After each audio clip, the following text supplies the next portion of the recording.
quand, quoi et surtout qu'est-ce que c'est? Voici l'essentiel pour savoir ce qu'est un hybride en agriculture, comment il est obtenu et quels en sont les atouts et les limites.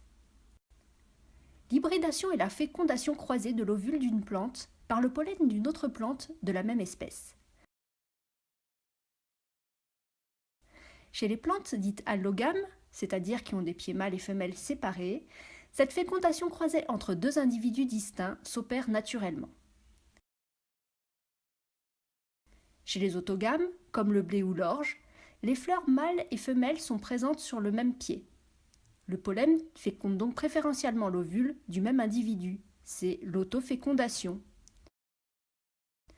L'hybride est le résultat du croisement contrôlé, en champ de multiplication, de deux lignées différentes sélectionnées pour des caractéristiques particulières, comme par exemple la résistance au stress hydrique ou à des maladies. Il y a deux techniques pour pratiquer l'hybridation. La première consiste à utiliser des systèmes génétiques alliant stérilité mâle et restauration de fertilité, appelée CMS.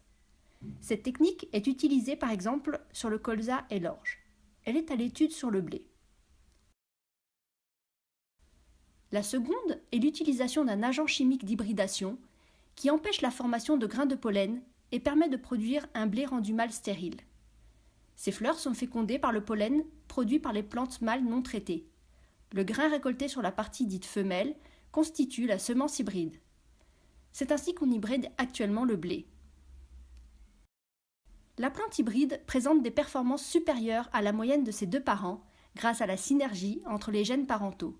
C'est le phénomène d'hétérosis. Cela lui confère de nombreux atouts. La productivité. L'hybridation booste le développement du chevelu racinaire avec une incidence positive sur l'implantation puis le talage de la culture. La densité de semis peut alors être réduite, avec deux bénéfices, la diminution du coût du post-semence et la limitation de l'apparition de maladies. Il y a aussi l'amélioration du rendement, notamment grâce à un meilleur poids de 1000 grains. Autre atout de l'hybride, sa régularité. Les hybrides sont toujours dans le top 5 des essais. Ils sont aussi plus rustiques et tolèrent par exemple mieux les stress hydriques. Enfin, l'hétérosis améliore la qualité des grains puisque la culture est moins sensible aux maladies et aussi parce que la teneur en protéines n'est pas diluée par le rendement. Le principal frein au développement rapide des hybrides? Le coût de la semence.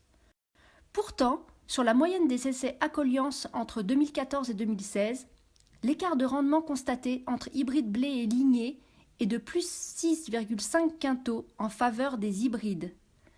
Cela permet à l'agriculteur d'améliorer sa marge de 24 € par hectare si on considère un prix de vente du blé à 140 € de la tonne.